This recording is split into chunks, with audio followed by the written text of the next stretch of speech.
Spring is in the air, or at least in my head.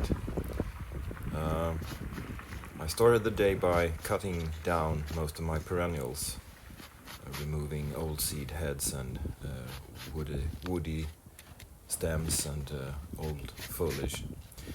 Maybe I was too quick to do that. Maybe I should have waited to let the old branches and so on protect the crowns and the new growth. Anyway, I noticed that in most cases there was already new growth. We're in the middle of January, so hopefully I didn't ruin anything. Then it was time for part 2, moving shrubs. And again, I chose a bad day for this. The shrubs that I'm moving are early blooming Forsythia and Spirea, and I understood afterwards that I should have moved them already this autumn, but hopefully they will survive. First of all, I needed to move them. I have big plans so I had to get rid of them, and secondly, I'm not that worried about them. If they don't survive, I can live with that. They're not my favorites, even though I would like the Forsythia to get going. It's a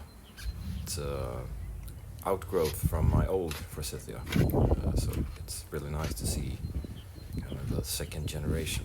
And I'm putting it here in the very corner on the front side.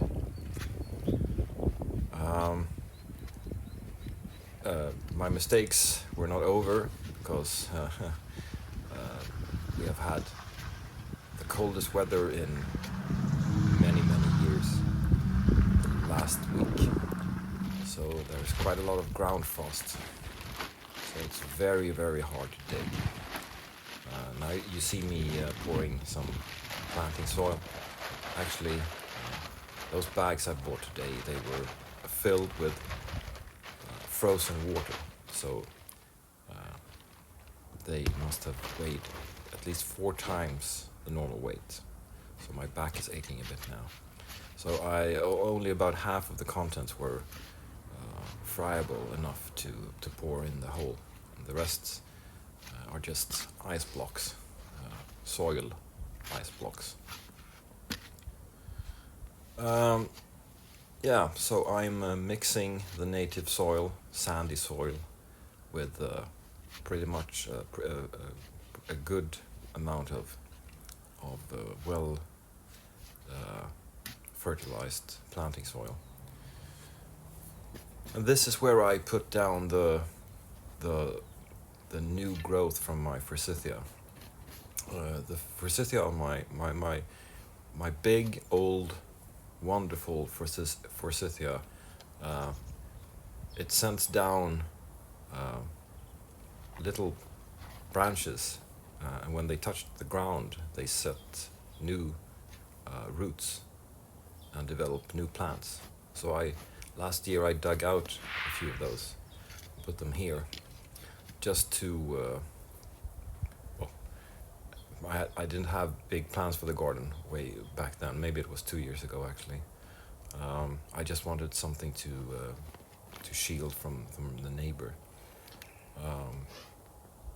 But they took off quite a lot, and now I've built my own little espalier for climbing roses, and I don't want the Forsythia there anymore.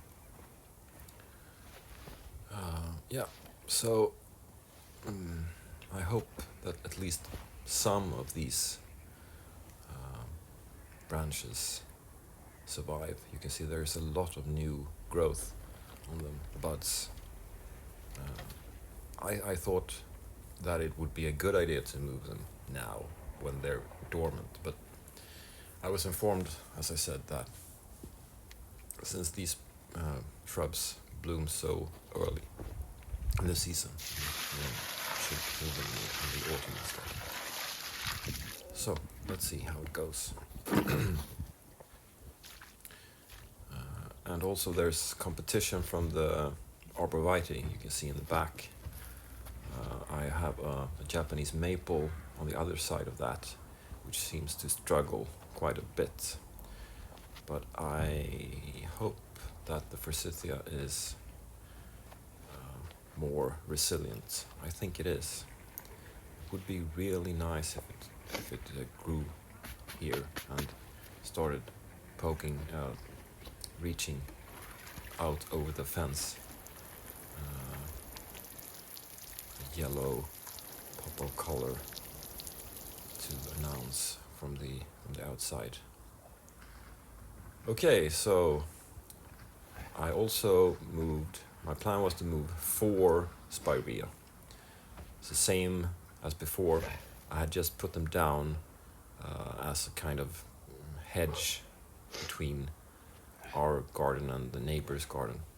But plans have changed, and I need that space. I have big plans, and I will show you those later on in the season. My wheelbarrow had a flat tire, so I had to carry these root clumps, and they were not light, so my back is aching, as I said.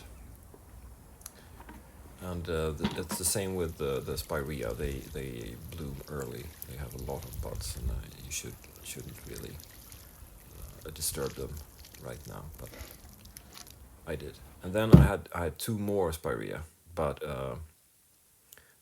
that'll have to wait until tomorrow. Yeah. So that was it for today. Thank you.